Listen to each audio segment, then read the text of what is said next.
Thank you. Next item is town manager report. I have a very brief report this evening, Madam Chair, but I do have two kind of critical points that I want to raise tonight through that report. First is that on September 3rd, through Town Council, the Town of Lunenburg sent notification to Kennefec Corporation, which was our vendor, who had been working on the Flat Hill Road project, terminating the agreement for cause. I do know that there is substantial interest in this, and I think that I would like to just take a minute and read that termination notice into the record. This was drafted by Town Council, our lead attorney, Adam Costa, and Matthew Provencher of Mead, Tellerman, and Costa, and was sent to Barry McCabe, president of Kennefec Corporation. Dear Mr. McCabe, we write in further to follow up on our letter of August 13th, 2025, in which we provided notice to the town of Lunenburg's reservation of rights to terminate and cancel the above referenced contract for failure to proceed and Kennefec's corporation's default on its obligations under the contract. As we noted in our previous correspondence, the time for contract completion has long since passed without an appropriate effort to provide a good faith estimate of the completion time and adequate assurances as discussed between the town and Kennefec Corporation. Additionally, as stated previously, Kennefec has maintained equipment on town property in a fashion that resulted in damage to the town's roadway. Kennefec's abrupt efforts to remove that equipment, along with its inadequate effort to reopen the roadway, including but not limited to the placement of insufficient covering of signage in the area, and failure to communicate its efforts, have caused the town to determine that it will exercise its rights under Sections 9 and 11 of the agreement and Section 16 of the Supplemental C of the agreement to terminate the agreement for cause due to Kennefec Corporation's breaches of the agreement.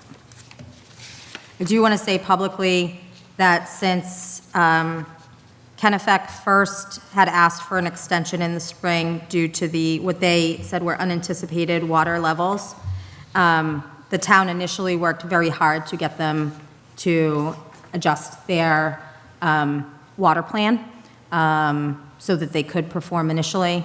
And then since that time, when that was not coming together, we worked really hard to try to get Kennefec to come in and perform under this contract. Some folks are going to be critical of that decision of working with them. The reality is that this project was bid a long time ago. This is a Mass Department of Transportation pre-qualified contractor, which we would need to select for a job like this. And they were the lowest bidder by several $100,000. And the notice to proceed was issued to them substantially long ago. So what that means in reality is that if we are to rebid this project, it's likely to be most likely, it's likely to be substantially higher, which is why we were trying to really hold the four corners of this agreement together, and also because in rebidding it, it's not like somebody can just walk in tomorrow and take over. They will have to get their own design team to design and construct whatever is going to be constructed for the culvert and all that. So there's a substantial delay. Nonetheless, we have decided to terminate that agreement. So that is where we are. So that is what is known. I know that there's going to be questions about whether and when we can reopen the bridge. As folks recall, Massachusetts Department of Transportation, after their bridge inspection, they said that they would not reopen the bridge. So we are trying to make the determination of whether or not to reopen the bridge. I know folks are going to call and ask when that decision is going to be made. When that decision is made, it will be publicly announced. So this is the only public announcement that I have on this at this time, but we have terminated the agreement with Kennefec, but I'm happy to answer any questions of the board on this. Does this now mean you can go back out to bid now that it's terminated, or? Yes, but. So there's also grant funds that are here, and so we're going to need to first work with the state to make sure that we can get an extension on those grant funds. Okay. I'm thankful for the additional Chapter 90 funds that we're seeing this year, because otherwise it potentially, if we didn't have enough other funds available, would also be going to town meeting for more funds for the project, because it's likely not going to be in the same ballpark. Anything else on this one? Okay. Also on September 3rd, I received a memorandum from Dr. Jody Fortuna, school superintendent, regarding a budget surplus of approximately $582,114.44. This information was formally shared with the community on the September 4th, 2025 meeting of the school committee. Naturally, there have been many questions asked, opinions raised, and a lot of reactions to this information. At this juncture, more questions remain than we have answers to.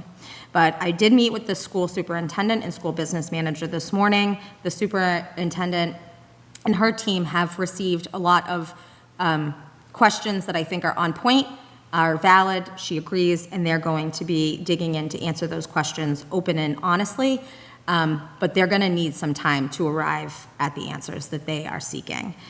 This is not simple as running reports and seeing what happened. They really need to drill down.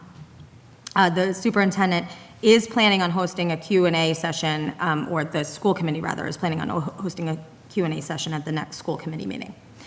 So in that conversation, one of the things that we discussed is of that $582,000 surplus. We're showing right now in the books, we're showing $114,000 encumbrance. What that means is that, and for folks who are watching who don't know what an encumbrance is, I'm going to go through a very 101 version of this for you. So our fiscal year closes on June 30th of each year, and we don't always have all the bills in that are due to our vendors by June 30th. But we're anticipating that bills are coming in for services and supplies that were rendered before June 30th. That is an encumbrance when you set aside that money for the bills that are coming in. So it is possible that some of those encumbrances are real and that there is outstanding bills, which would up to the greatest amount that would be the $114,000. That's unlikely to be the case, but somewhere between $0 and $114,000, what that would do is shrink up that surplus. So those are funds that really would be expended from the FY25. Because that's still an outstanding question mark, I would be hesitant at this point to say that the school has a $582,000 surplus with a level of certainty until we get to drill that down. It may be south of that. The other things that I just wanted to publicly address is that with any operating budget, whether it's the library, the DPW, or the school department, any operating budget, when June 30th comes, whatever is left over in that operating budget, unless the service was delivered unless the supply was delivered or the service rendered prior to June 30th, that closes the books on that date. And no matter what department it is, all of those funds go back and balancing happens, and we do all of that, and certified free cash is what comes out on the other side. So there have been some folks who said, can we just hold on to this next year? Can we use this as a buffer? I wish it were that simple, but that's simply not the case. So all of the money must be returned, and then any excess in the general fund becomes free cash. All free cash needs to be appropriated at town meeting. The same with any transfers into a department need to occur at town meeting. So I'm saying that because there's folks that are saying, can we do something now in this space? Is there a way that we can move some of this money? Can we do something with this money? The answer is no. So whatever surplus there is will become free cash. And whatever happens with free cash after certification happens at town meeting. So November 18th, 2025 is the earliest that any monies can be moved around in relation to this other than monies that are already sitting in departmental budgets. Because I know that there was some talk of, can we use some of this for can we use some of this money for an audit? Can we use some of this money? Sure, you can do all sorts of things after the free cash is certified and after an action at special town meeting. I think that the reality is it's going to take the school some time. I think it's going to take them some time to get to the bottom of what exactly happened here. Are there any questions about this one? Yes, so my initial thought was if the school funds get sent back to the town, that this would have been flagged by the town's finance director saying, oh, we just got this large amount of money from the school budget. They're still reconciling. You're still in that process right now of year end.